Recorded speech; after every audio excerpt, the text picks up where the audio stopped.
esse é um caminho que é importante a gente entender. A partir daí, ela começa a se isolar.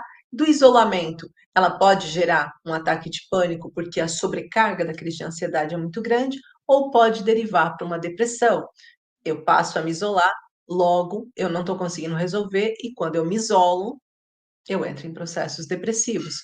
O isolamento vai fazer com que a minha alteração de rotina ela mude totalmente, ou seja, que eu crie uma alteração de rotina. O isolamento ele vai proporcionar que eu fique em lugares mais fechados, mais quieta, mais sozinha, que eu fique no meu canto. O isolamento vai fazer com que o seu apetite alterne. Você pode passar a desenvolver uma compulsão alimentar, mas também pode passar a uma abstinência alimentar. Não quero mais comer, não me sinto bem com a comida.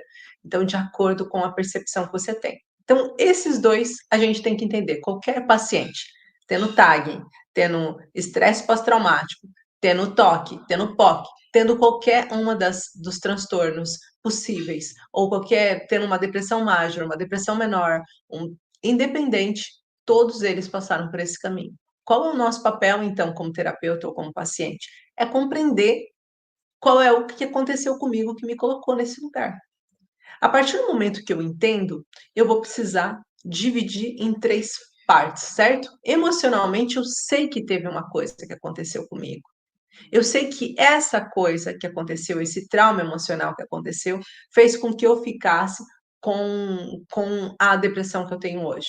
Talvez tenha sido o processo de divórcio que você passou, talvez tenha sido uma humilhação que você teve no processo escolar, talvez tenha sido as constantes surras que você levou na sua infância, que fez com que você, sempre que ouvisse passos mais pesados, desenvolvesse uma crise de ansiedade.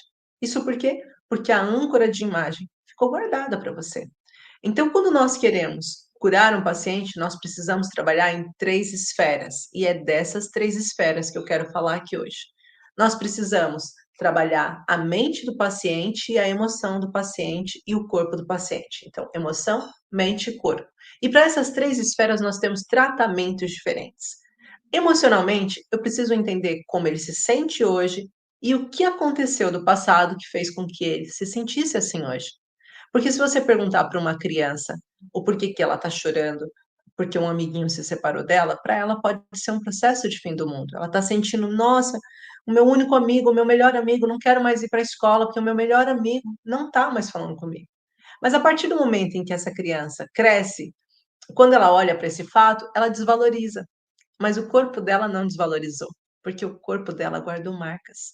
Então é importante a gente entender isso. A partir desse momento que eu entendo que o meu corpo guardou marcas, eu tenho que tratar emocionalmente, mas também vou ter que tratar nos outros campos.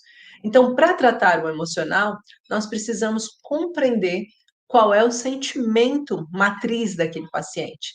E isso a gente faz através do trauma consciente, daquilo que ele lembra ter passado, daquilo que ficou difícil para ele.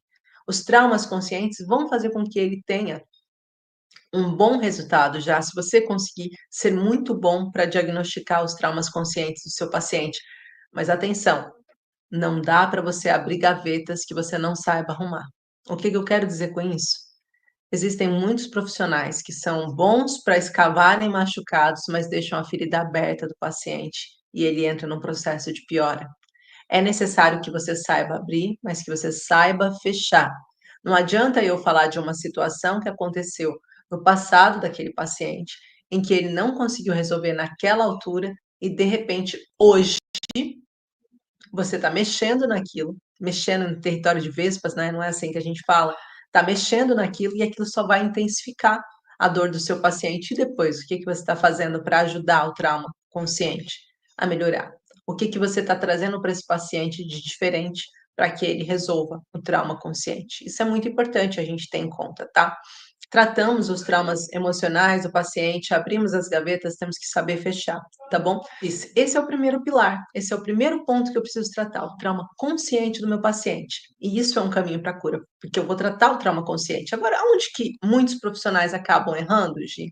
Acabam errando porque o psicólogo, por exemplo, ele vai olhar só para o trauma consciente do paciente, só para o que ele sabe, só para o que ele lembra, só que tem vários pacientes que não conseguem chegar lá, que não conseguem entender quando que começou a ansiedade, por que que começou, por que que está se sentindo assim. Aí você pergunta, mas o que está acontecendo para você se sentir triste? Sinceramente, eu não sei. Eu sei que eu tenho sentido um vazio tão grande na minha vida. Eu sei que eu tenho sentido que não há mais saída. Eu não sei, eu não sei nem por que que eu tô aqui. E aí? E aí, o que que acontece? O que que você faria, terapeuta, se você está de frente de um paciente que está dizendo isso e você não tem uma ferramenta que possa ajudar ele a encontrar o subconsciente, as memórias subconscientes? Ele não lembra o que pode ter colocado ele. Muitos pacientes, no momento atual, estão com a vida perfeita. Você olha, eles estão casados, estão com os filhos, têm um bom emprego, está numa boa situação, está no melhor momento da vida dele e está com depressão e está com ansiedade, né? A gente vê isso acontecendo o tempo todo. Ainda há pouco tempo a gente estava vendo, ó, Justin Bieber já teve depressão, jogadores de futebol como Iniesta, várias, a Carolina Deslandes, né? Então a gente acha isso o tempo todo. A Juliana Paz falou essa semana sobre depressão também. Então a gente acha várias pessoas que estão com depressão no momento atual, não sabe por quê, porque está no melhor momento da sua vida. Mas e aí, o que que fez essa pessoa entrar? Está lá no passado. Então, terapeuta, você tem que ter uma ferramenta que permita você vir para o nível 2, investigar a mente do seu paciente, entender quais são os traumas subconscientes. E assim, eu, na altura, quando comecei, pensei que a hipnose poderia me dar essa resposta. Depois que eu percebi que a hipnose também é uma lembrança de um trauma consciente. A hipnose é uma condução, a hipnose ou a hipnoterapia é uma condução para levar o paciente a lembrar do que aconteceu. Mas tem pacientes que também não lembram. Então, eu preciso ter uma ferramenta que eu consiga entender o que aconteceu com o paciente, mesmo quando ele não lembra. E aí, por isso eu costumo falar, né? A gente trabalhando essas bases, é preciso você saber investigar a mente subconsciente. É preciso você entender que as memórias emocionais, os traumas emocionais que o seu paciente passou, eles não ficaram só no campo emocional. Eles ficaram no campo mental, criando uma nova forma de reação, um alerta que gera ansiedade, ou alerta que gera o casulo, ou a síndrome casulo, que é da depressão, né? Então, eles estão ligados também à sua mente. E a mente, por si só, dá respostas orgânicas para o seu corpo. Então, quando nós conseguimos entender essa pirâmide, nós conseguimos ter melhores resultados. E quando você vai investigar o seu paciente, vai investigar, mapear o seu paciente, você consegue ver que muitas das coisas que ele desenvolveu fisicamente, das dores físicas, das doenças que ele desenvolveu, estão relacionadas com a ansiedade também, estão relacionadas com a depressão também. E de repente aquele paciente teve que teve hipotiroidismo, tive hipertiroidismo, teve doenças, teve que tirar a amígdala. E quando você vai ver o que está por trás, tirou a amígdala, teve dificuldade de enfrentar alguma situação naquela altura que fez com que ele sempre estivesse inflamando a garganta, com medos excessivos. Crianças que têm muitos medos, vocês vão ver, elas vão ter muita inflamação na garganta. Crianças que não conseguem se expressar, dizer o que estão sentindo, que guardam para si, e depois crescem com adultos com crises de ansiedade, com medos muito fortes, com dificuldade de tomar uma ação. Por quê? Porque está relacionado, e essa marca ela ficou no corpo também. Ela ficou na amígdala, ela ficou nos órgãos físicos dela, porque está tudo ramificado. Então, eu ensino isso para vocês e mostro, né? O Dr. Hammer, ele conseguiu mapear o cérebro e ver em que área do cérebro que ficou afetado o trauma emocional.